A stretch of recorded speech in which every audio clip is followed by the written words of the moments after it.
The history of black hair, our hairstory. The history behind all elaborate designs and hairstyles originated in different ethnic groups in Africa. The first known example of dreadlocks date back to ancient Egypt, where dreadlocks appeared on many artifacts. Ancient Egyptians with dreadlocks have also been recovered from archaeological sites. Socially, hair grooming played a significant part in status and identity in African tribes. It was a way to identify someone's social status based on ethnicity, social rank, age, marital status, wealth, fertility, manhood, religion, and death. Twisting, braiding, cotton or wool thread weaving, adding animal fat, or mud and clay were all techniques used to create these elaborate looks. Due to styling taking hours and sometimes days, much like today, women use this time of beautifying as a chance to socialize and form meaningful bonds with one another. In 1444, Europeans began to kidnap Africans of all social statuses and trade them on the west coast of Africa. Many wore elaborate hairstyles. Although the Europeans were first entranced with and admired the complexity of style, texture, and adornment of black hair, something had to be done to rid them of their identity to maintain control and dependency. Many slave owners shaved not only the men's hair but women's hair as well. This was considered an unspeakable crime to many tribes. In 1619, the first slaves were brought to Jamestown. After being on a ship for 3 months in unbearable conditions where hygiene, let alone hair care maintenance, couldn't be maintained, many of the enslaved Africans' hair was matted upon arrival. The enslaved Africans were no longer allowed to speak their native languages, do traditional dances, and maintain their hair in the styles that they chose. All of the African culture and grooming traditions began to disappear. Slave owners wanted to cut off the enslaved Africans' connection to their true self. They pushed their standard of beauty, fair skin, straight hair, and thin facial features. African dark skin, kinky hair, and wider facial features were deemed unattractive. Because of this, lighter skinned, straight hair slaves commanded higher prices at auction.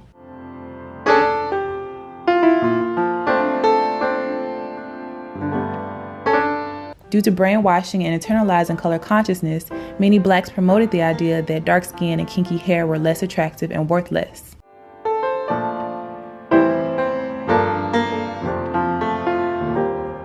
The enslaved Africans were given no way to care for their hair. In the 1800s, without combs and the herbal treatments used in Africa, they were forced to use bacon grease, butter, kerosene, and sheep brushes to maintain their hair.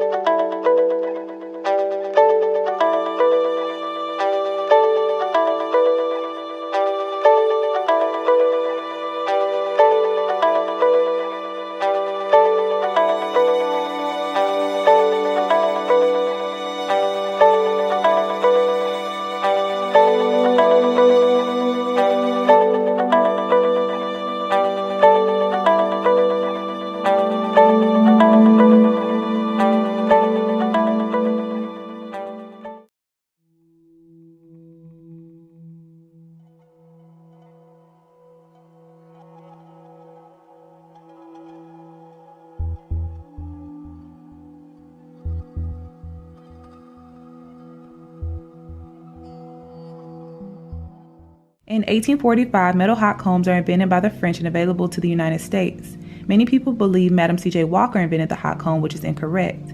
She developed a range of hair care products for blacks and popularized the press and curl style. In 1865, slavery ended, but the emotional and psychological scars lived on and are still evident today. Quote-unquote good hair, or hair that is finer, curlier, and closer to that of Europeans, becomes a prerequisite for getting jobs, entering certain schools, churches, and social groups.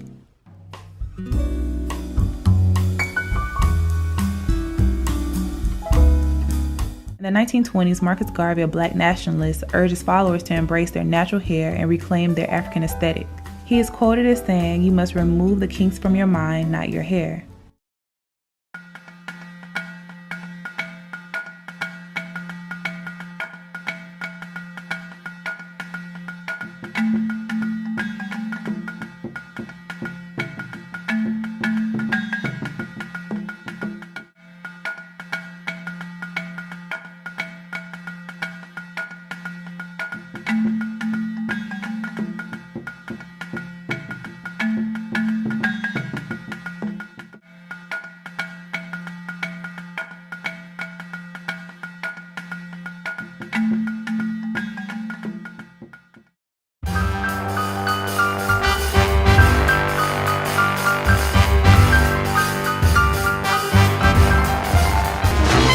In 1954, George E. Johnson launches a permanent hair straightener for men that can be applied at home. A women's chemical straightener quickly follows. In 1962, actress Cicely Tyson wears cornrows on the TV drama East Side, West Side. This was a big deal because braids weren't considered a finished look for an adult woman. Usually this style was only worn inside the home.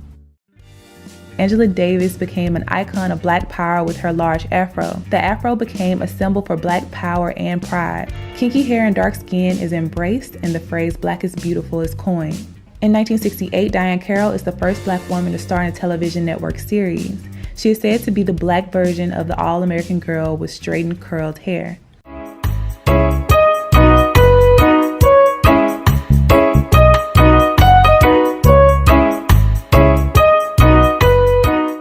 In 1971, Melba Tolliver is fired from the ABC affiliate in New York for wearing her hair in an afro. This caused a great deal of controversy. In 1977, the Jerry curl exploded on the Black hair scene. It was deemed a curly perm for Blacks, and the style lasted through the 1980s. In the 1990s, Essence magazine declares sisters love the weave, but natural styles and locks are starting to become more accepted as well.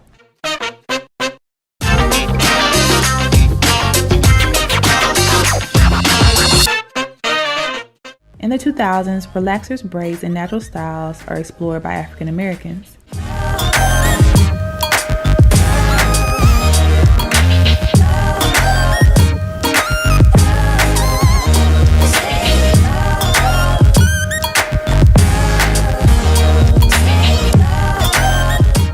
Around 2009, there is a surge in the number of women wearing their hair naturally. Many refer to this as the natural hair movement.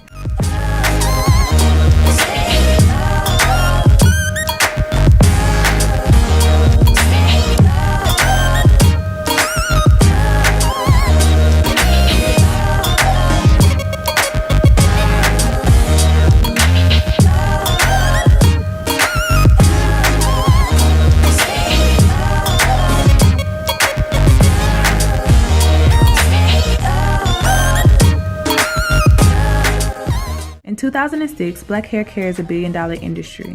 Black women consume 80% of the hair industry but only own 3%. Keratin and Brazilian treatments are marketed to smooth and straighten natural hair without damaging the hair. Naturals soon to find this to be false. Today, Black women are wearing their hair in a variety of styles, both relaxed and natural.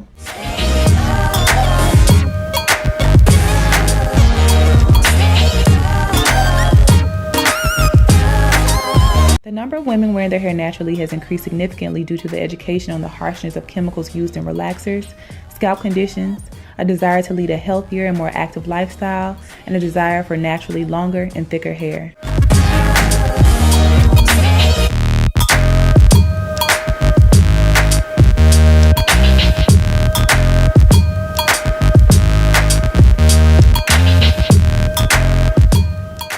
Many believe to truly embrace, understand, and appreciate our hair, especially in its natural state and how it directly relates to our culture, we must understand its history and be willing to maintain a certain level of integrity and respect regarding it. I wasn't able to list everything, unfortunately. The video would have been way too long, but I encourage you to continue to research about this subject. Thanks so much for watching. I'll see y'all next time. Peace, love, and light.